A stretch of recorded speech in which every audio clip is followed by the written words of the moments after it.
Welcome to Pastor's Chat today. Well, we're looking at Psalm 25 and we'll be looking at the last 8 verses.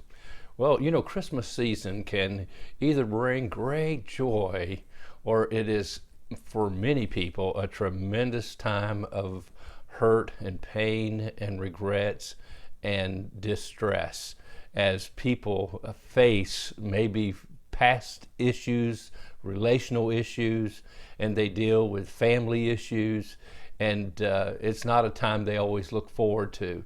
Or maybe the loss of a loved one and their heart is still hurting as that place at the table is empty or around the Christmas celebration is empty. And so, my friend, I just believe Psalm 25 is one of those Psalms that teaches us as we face our valleys of life, we can trust the Lord. That's what David is doing here. Is he is, we believe, writing this psalm while he's fleeing from his son Absalom, who's turned the kingdom against him. And David trusts in the Lord. We find there in verse 1, "Unto thee, O Lord, do I lift up my soul.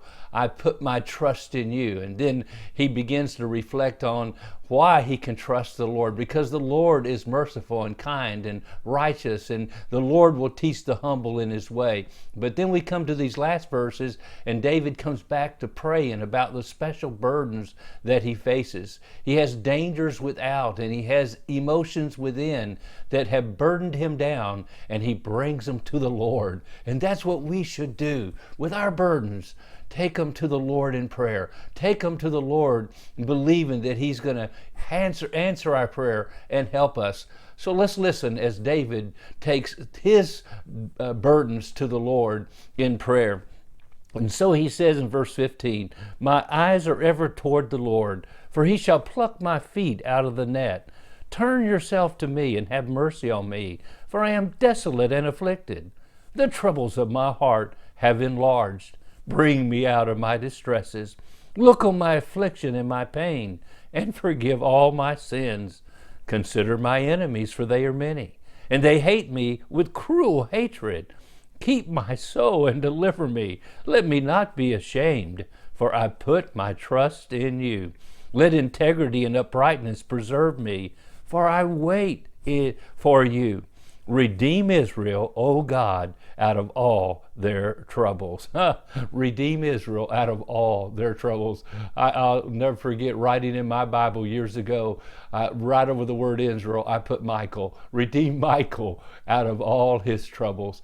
And my friend, we can trust the Lord to do that. So David has these many enemies that are facing him. And so he is crying out to the Lord. And so we see in verse 15, "He shall pluck my feet out of the net." Why? Because the enemy had laid snares for him to trip him up, to snare him, put him in a trap, and to tear him down and to take his life. He felt loneliness in verse 16. He says, "Turn yourself to me, have mercy. I am desolate and afflicted." Oh, the loneliness of leadership sometimes. And David realized that and was dealing with that. And we do too. And you deal with loneliness in the midst of all the family and friends. And then he says in verse 18 or 17, he has a broken heart. He says, "Look on my affliction and my pain. Forgive my sins." And that was inward. He's dealing with these inward thoughts, and Satan is dragging up his past. And so he's saying, "Oh Lord, you know the affliction and pain I feel, the emotions of my heart, my soul, and forgive all my sin," because he's remembering the sins of his past, as we noticed up in verse 7. And then he goes on to say, "Consider my enemies, for they are many, and they hate me with cruel hatred." David has many, many regrets as he looks around and sees all those who are hurting him and after him. He has great fear in verses 19 and 20. And we don't know what the situation was, but here we know David must have been in fear of his life, and he's crying out to God again for help. And then lastly, we see that there's despair in verses 21 and 22. And he says, "Let integrity and uprightness preserve me, for I wait on you."